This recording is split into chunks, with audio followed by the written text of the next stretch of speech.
quinta profética, Lucas capítulo 5, versículo 27. Lucas 5, 27 e o versículo 28.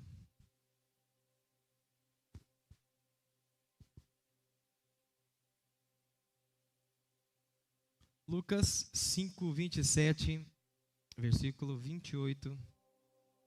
Podemos ler? Diga amém. Vem comigo, Israel. Depois disso, Jesus saiu e viu um publicano chamado Levi, sentado na coletoria, e disse: siga-me. Fala comigo, siga-me. Levi então levantou-se, deixou tudo e o seguiu. Esse Levi é Mateus, aquele discípulo de Jesus. Então vamos de novo. Depois disso, Jesus saiu e viu um publicano chamado Mateus, ou Levi, sentado na coletoria, e disse: siga-me. Levantou-se, deixou tudo e o seguiu. Você pode curvar sua cabeça? Fechar os seus olhos, por gentileza? Feche seus olhos de verdade. Eu queria que você respirasse bem fundo agora. E que você esquecesse de quem está do seu lado. Eu queria que você abaixasse as suas pedras, os seus conceitos, os seus pensamentos, os seus julgamentos. Eu queria que você fechasse os olhos de verdade e se desligasse por um instante desse mundo aqui, das suas correrias, dos seus compromissos, dos seus afazeres. Eu queria que você respirasse, e se talvez você não fez isso durante o dia de hoje, eu quero que você respire fundo e diga: obrigado, Senhor. Você vai dizer: obrigado, Senhor, porque o Senhor me viu. Obrigado porque um dia eu tomei a decisão de seguir o Senhor. Obrigado porque o Senhor tem cuidado de mim. E eu gostaria que você, ainda de olhos fechados, abraçasse você mesmo agora. Dê um abraço em você. Abrace você. Você é templo, casa e morada dele. Com tanto lugar para ele morar, ele optou morar em você. Então esse é um bom momento para você falar: Pai, obrigado porque o Senhor olhou para mim.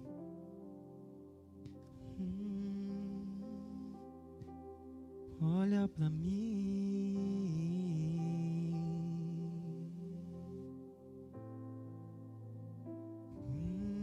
Eu me humilharei.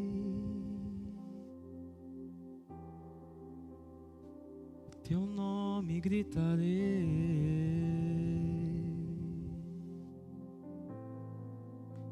Mas olha pra mim.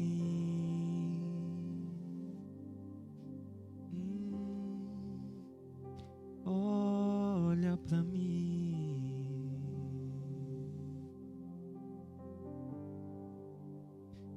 Olha pra mim.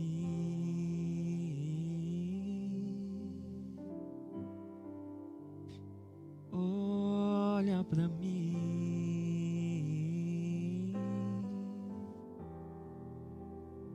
Olha pra mim.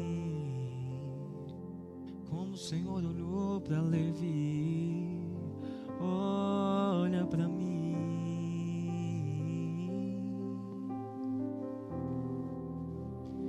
Olha pra mim. Vai só olhar pra mim. Olha pra mim. Vai só olhar pra mim. E olha pra mim.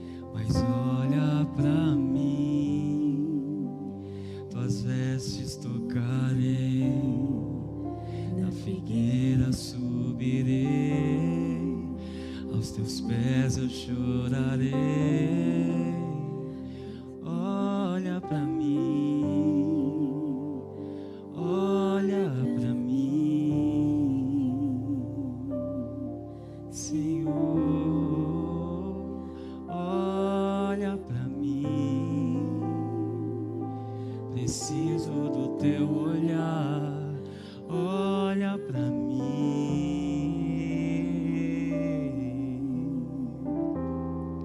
Pois eu preciso do teu olhar.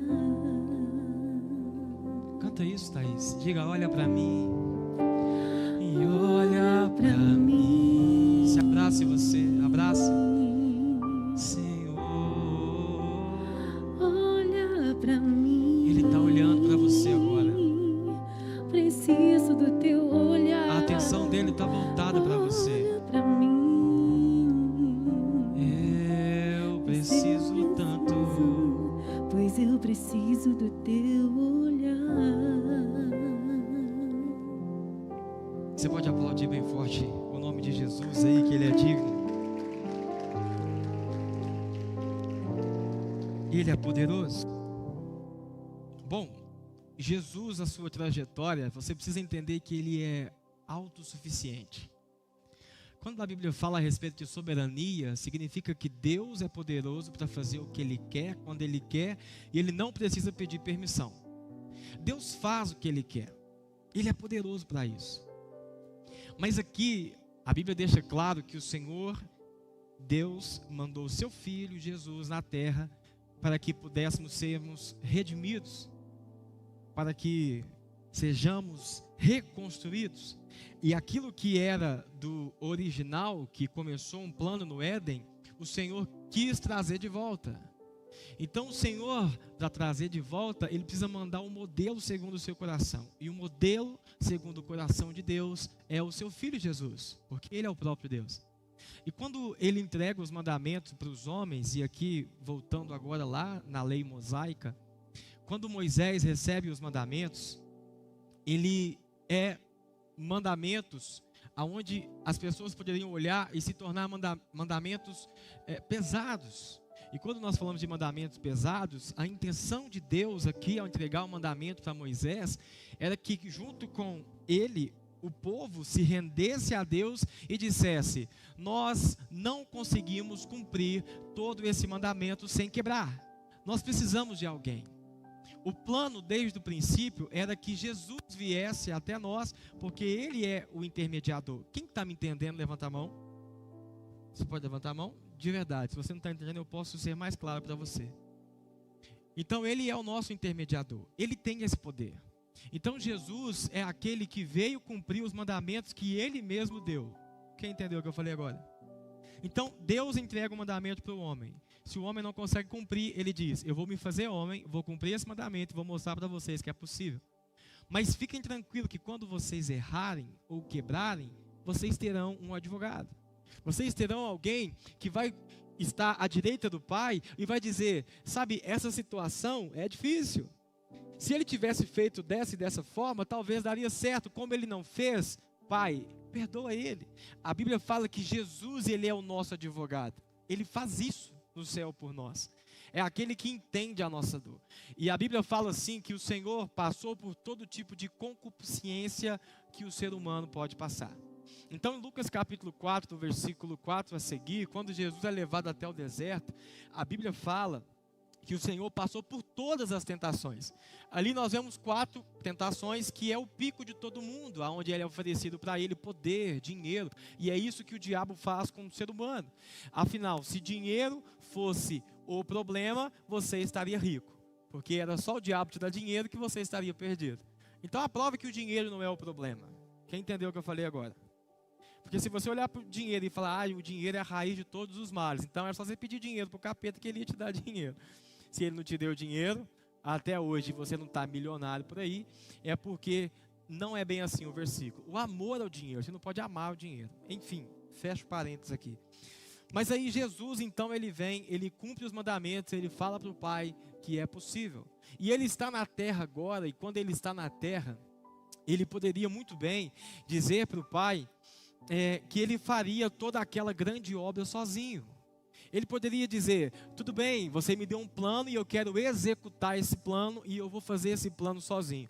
Só que a Bíblia diz que Jesus envolve 12 homens. Fala comigo, 12 homens. Desses 12 homens, Jesus envolve 70. Esses 70 é uma multidão, aliás, dentro da multidão, que 70 pessoas é aqueles que estão fazendo com que a engrenagem gire.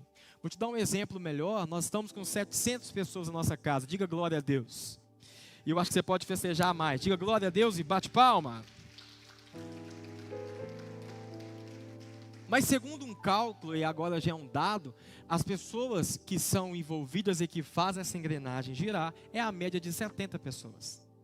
Então não começou 70 pessoas com a mensageira, de 700 para 70, 10%. Nós estamos falando de uma média da Bíblia. A Bíblia diz que Jesus chamou para si 12 pessoas. Desses 12, 70 pessoas estavam envolvidas com ele. E tinha uma grande multidão que acompanhava Jesus. Tanto que os discípulos, quando ele vai conversar com Jesus, Maria Eduarda, ele fala assim com eles. Eles estão pregando o seu nome ali, você acredita? Como se fosse uma ofensa. Jesus falou, ótimo, isso é bom. Aí fala, como que é bom? Não é a gente que tem que pregar? Jesus, não, se eles estão por nós, significa que não são contra nós. Então, para que o reino de Deus se expanda, você precisa falar do amor de Deus. Onde estão os mensageiros aqui? Faz jus a esse nome. Então, Jesus poderia fazer isso sozinho, mas ele decide chamar os seus discípulos. E aqui, em Lucas capítulo 5, versículo 27, a Bíblia fala que ele olha para um publicano chamado Levi. Em outras palavras, é chamado Mateus, que é o mesmo nome. É o nome da mesma pessoa, perdão. Levi ou Mateus. Depois que ele é chamado para o discipulado de Jesus, nunca mais você vai ver ele sendo chamado de Levi, somente de Mateus. Só que Jesus olha para ele porque ele era um publicano. E a Thaís deu uma aula aqui para a gente no Verão em Vida. Quem veio no Verão em Vida? Quem emagreceu no Verão em Vida? Oh, Deus é fiel. Tem gente que riu porque engordou do Verão em Vida. Deus misericórdia. Então nós fizemos aqui um desafio de 21 dias do Verão em Vida. E foi incrível. No mês passado. Nós tivemos uma aula de uma grande gestão com a Thaís, numa segunda-feira, onde ela falou aqui a respeito de imposto. E a gente saiu daqui muito feliz, doido para pagar imposto, não foi? Foi. A gente saiu daqui rindo, falando, glória a Deus, impostos.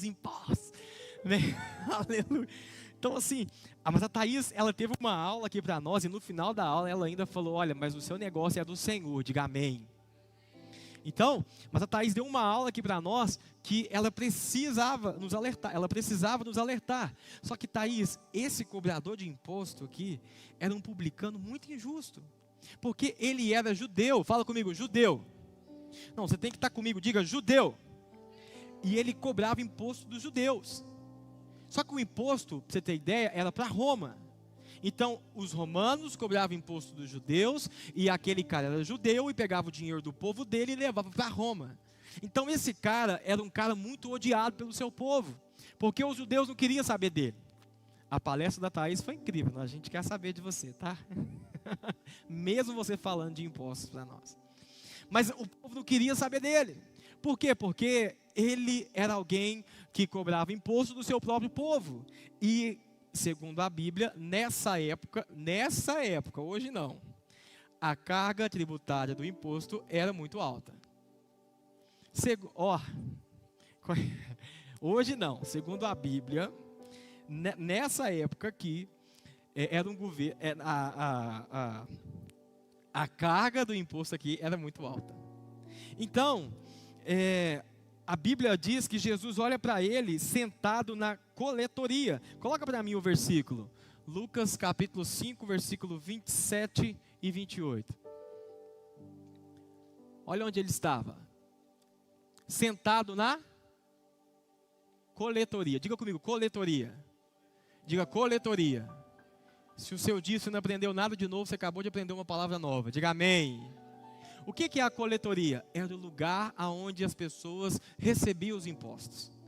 A coletoria era onde coletava os impostos. Jesus foi até lá, olhou para ele e disse, siga-me. Agora a notícia boa está no próximo versículo, 28. Levi então, Mateus então, levantou, deixou tudo e o seguiu. Eu falei que era uma notícia boa, não sei se você entendeu então. Eu vou repetir. Jesus só passou perto da coletoria, olhou para ele e falou, siga-me. Mateus então levantou, deixou tudo e o seguiu. Mateus então, o que a Bíblia está dizendo para nós é que ele deixou uma vida onde ele agia como bandidagem, malandragem, onde ele agia de uma forma errônea, errada, e agora ele está seguindo Jesus. Jesus chamou ele para um novo caminho, e ele decidiu seguir esse novo caminho. Há um convite de Deus para você aqui essa noite. Ele diz: siga-me. Ele está nos chamando para sairmos da vida que nós estamos vivendo, para partir para uma vida nova. A diferença minha e sua com o Mateus é que ele deixou tudo e ele foi seguir Jesus. Isso é uma boa notícia. Numa quinta-feira profética eu disse que ele deixou tudo e ele foi seguir Jesus. Precisamos deixar algumas coisas hoje aqui nesse lugar e começar a seguir Jesus de verdade.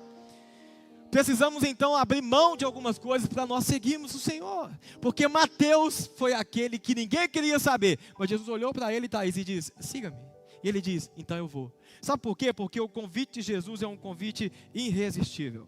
O convite dele é um convite para uma vida melhor. E se você acha que você está vivendo, está bom, a vontade de Deus para você é boa, perfeita e agradável.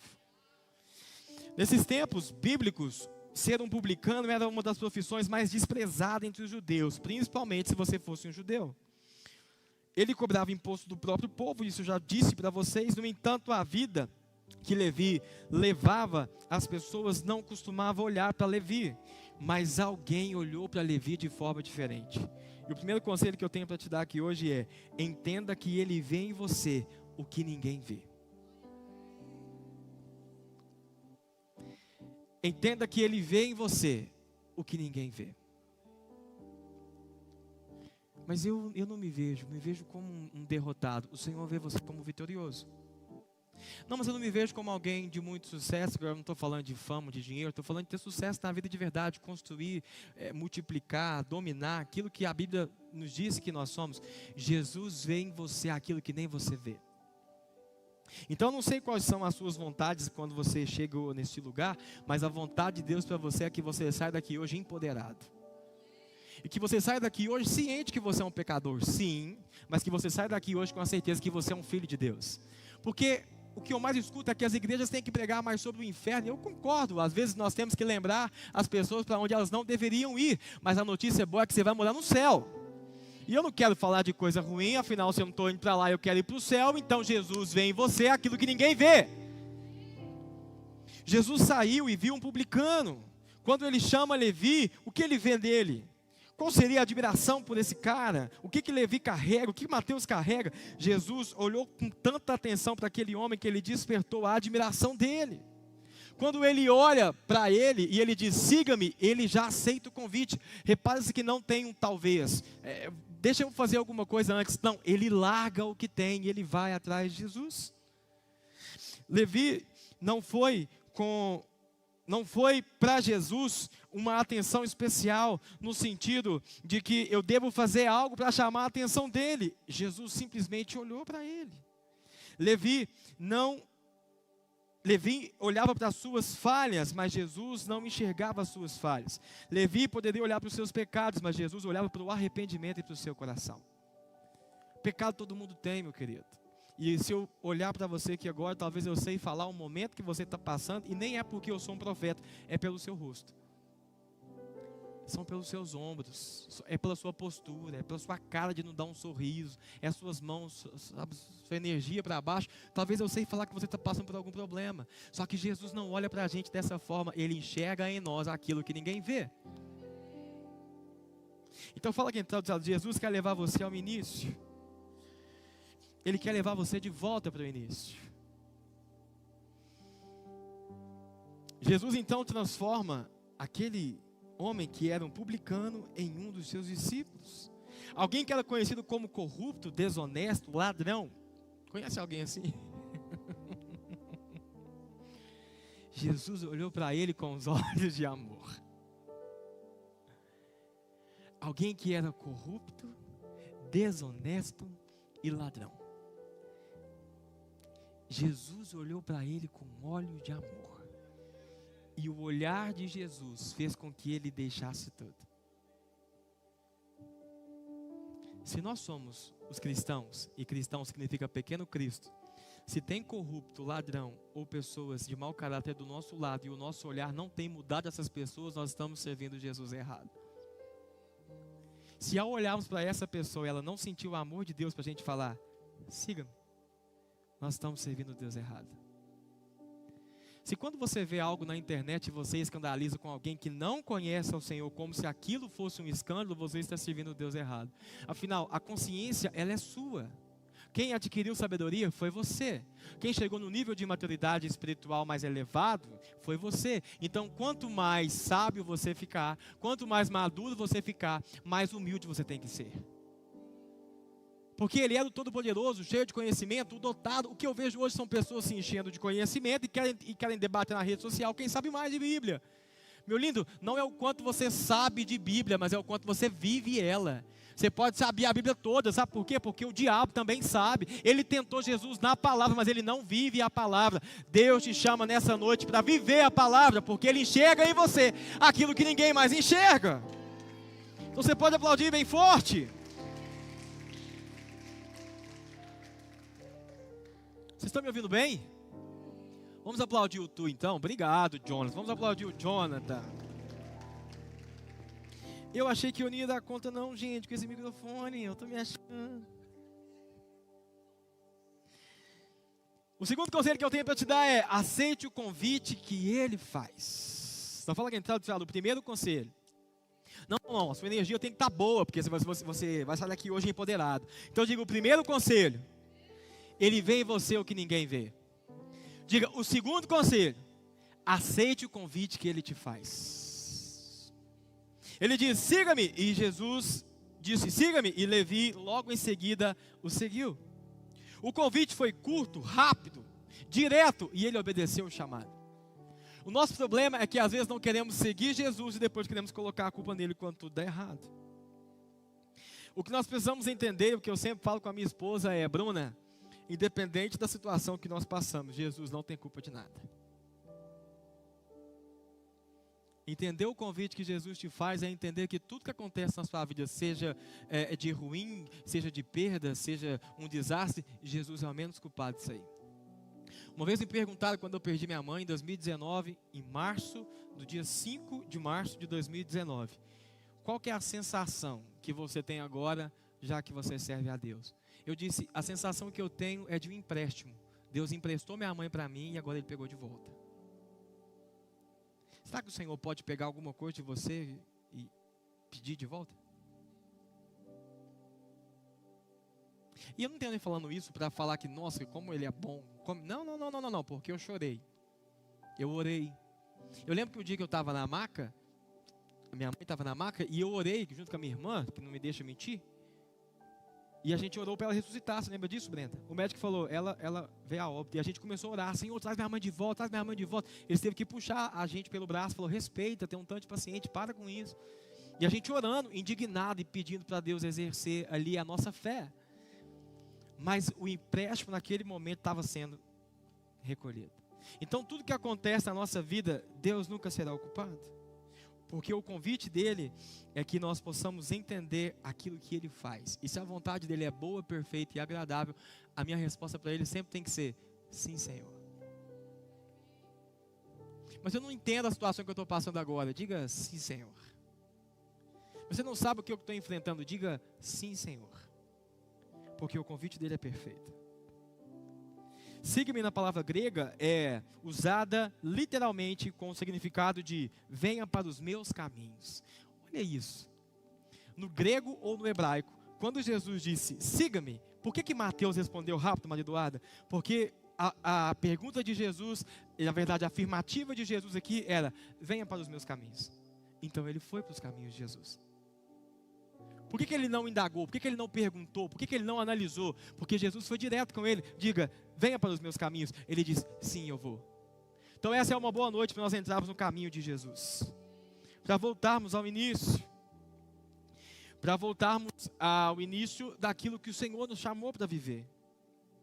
Quando ele diz, vamos caminhar junto, ou aceita esse convite, Levi deixaria de andar com seus próprios caminhos para andar no caminho do Senhor. Ele deixaria as suas vontades para andar na vontade do Senhor. Agora não faço mais a minha vontade, mas eu mortifico o meu eu para viver a vontade do Senhor para mim.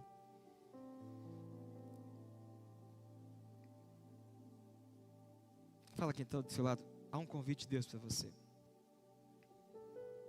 E qual que é a sua resposta para ele hoje?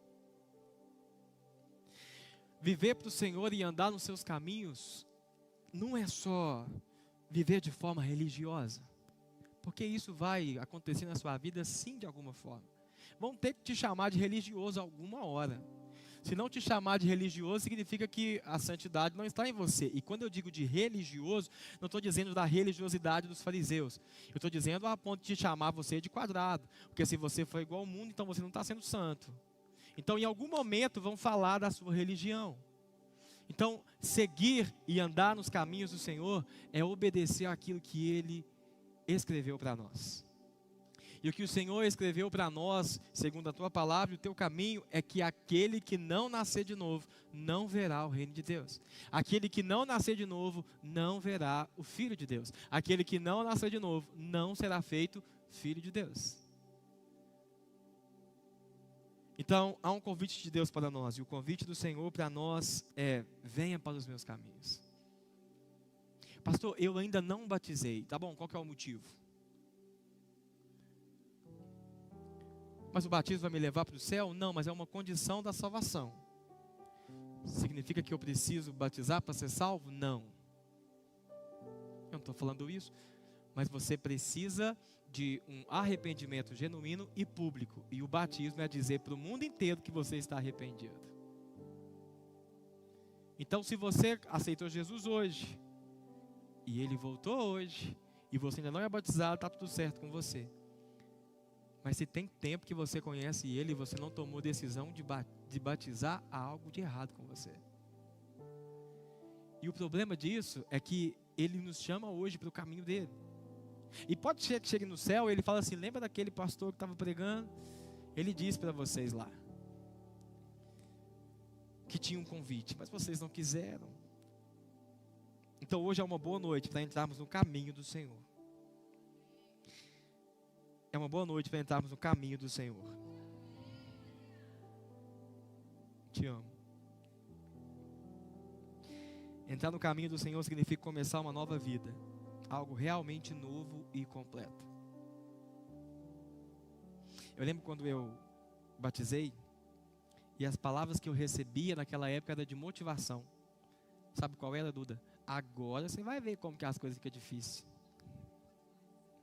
Quem já batizou e escutou isso? Não é assim?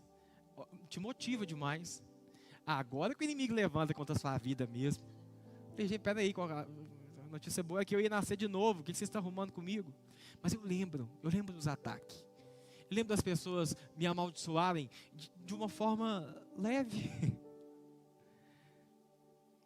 Toma cuidado, agora que eu tenho. E a Bíblia fala, aquele que está de pé. Eu falei, mas eu acabei de batizar. Pois é. Tanto na primeira semana que eu batizei, eu desandei. E eu só lembrava daquelas palavras. Agora você vai. E para eu voltar para a igreja? E para eu chegar na igreja? Eu estava num bar da ilha. Quem lembra do bar da ilha? Funciona ainda aquele bar da ilha? Ah, que bom dia santo, meu Deus do céu. Cadê? Levanta a mão quem já lembra do bar da ilha. Bem na entrada ali, o bar da... Levanta a mão, pecador. Ó, junto comigo. 1, 2, vai. Deus te perdoou. Mas eu lembro que eu fui para lá e eu fui orar lá para os irmãos.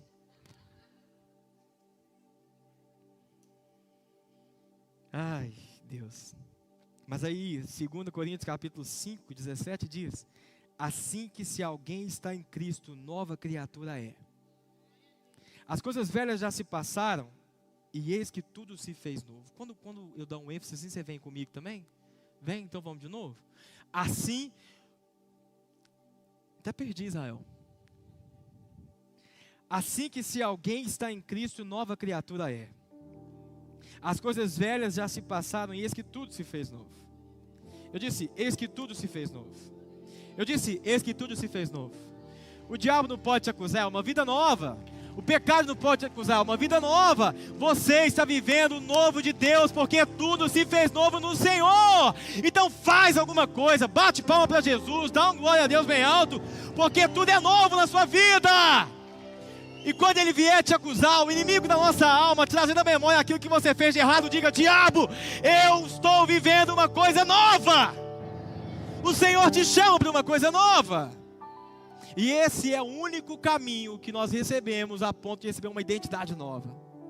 Gente, a única pessoa que oferece para você uma opção que você pode resetar tudo sem mudar os seus documentos, sem mudar o seu nome, sendo quem você é de uma forma original. Eis que tudo se fez novo.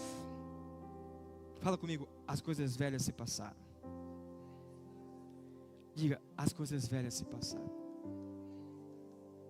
Diga: as coisas velhas se passaram. Coloca a mão no seu coração e diga: pensamentos que são velhos, você já passou. Diga: ansiedade que é velha, você já passou. Diga: depressão que é velha, você já passou. Diga: vontade de desistir que é velha, você já passou. Diga: eu recebo o novo de Deus hoje. Eu recebo o novo de Deus hoje. Quantos recebem o novo de Deus aqui hoje?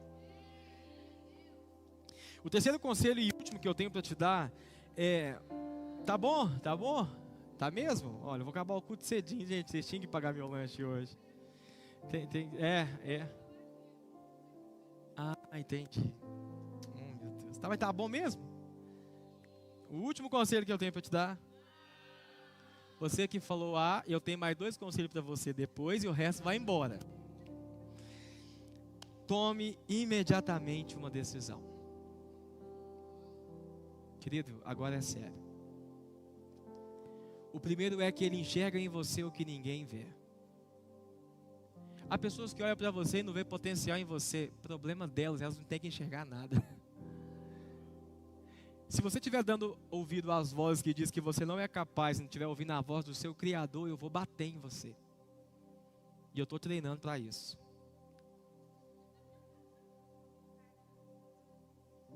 É no cajado.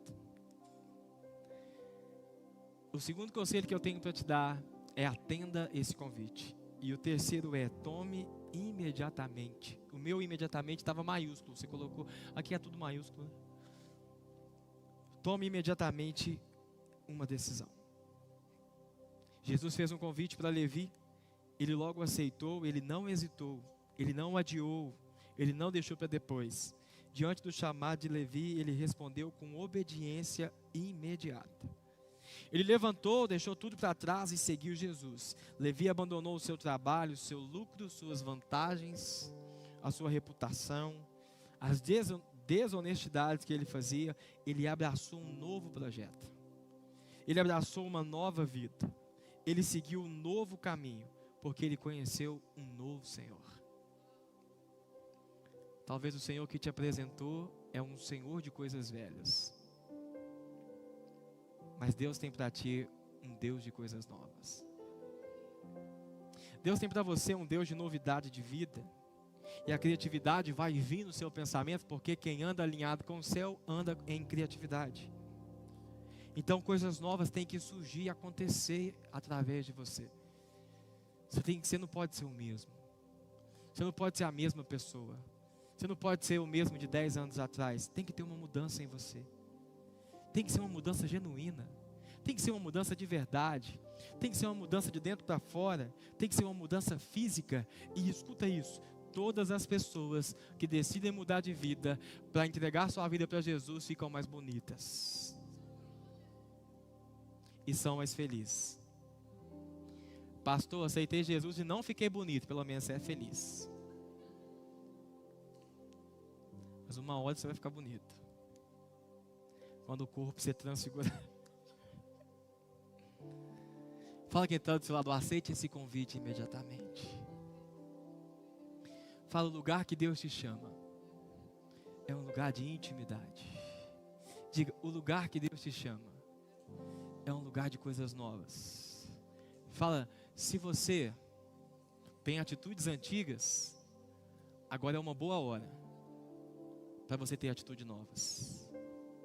Diga, se você é alguém que tem um vocabulário antigo, agora é uma boa hora para ter um vocabulário novo. Diga, se você é alguém que usa a sua boca como maldição, para xingar palavrão, agora é uma boa hora para mudar o seu vocabulário, para mudar a sua linguagem. Diga, se você é alguém que tem uma energia muito baixa, que anda só para baixo, que tem uma cara de quem comeu giló, agora é uma boa hora para você ser uma pessoa feliz e para cima. É uma boa hora para você iluminar as pessoas, é uma boa hora para você sair por aí radiando a sua luz, é uma boa hora para você pregar o evangelho, porque coisas velhas já passaram, mas tudo se fez novo.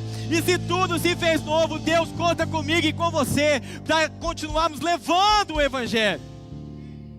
Gabi Sampaio tem uma canção que no refrão ela diz assim, ó: farei da minha ambição que o seu nome seja conhecido. Sabe o que é isso? É quando uma pessoa é muito ambiciosa, mas qual que é a ambição dessa pessoa? Levar o nome de Jesus. Que essa seja a nossa ambição. E que as pessoas olharem para nós, que não seja, eu não quero o Deus dele. Por quê? Porque você está nesse carro só anda dormindo. Está no culto, está dormindo. Olha quem está do seu lado, está dormindo. Fala, esse cara só anda para baixo, essa mulher só anda derrotada, tem uma cara de quem chato. Você vai conversar, é só inferno. Você vai conversar, você não vai para o céu. Você vai conversar, pessoa azeda, eu não quero esse Deus para mim. Ei, Jesus chamou você para viver em novidade de vida. Não estou dizendo que o mundo tem que te amar, porque o mundo não amou o Senhor. Nós não temos que ser amados pelo mundo. Nós não temos que ser amados pelo mundo. Mas eles têm que olhar para nós e querer o Deus que nós servimos. Tem que olhar para nós e falar, tem que reconhecer, alguma coisa ele tem. Quando olhavam para Jesus, eles diziam, esse aí expulsa demônio por demônio. De tanta inveja que tinha de Jesus, Thaís. Reconheciam que tinha algo diferente, só não admitiam. Eles podem não admitir, mas tem que reconhecer que tem algo diferente em você.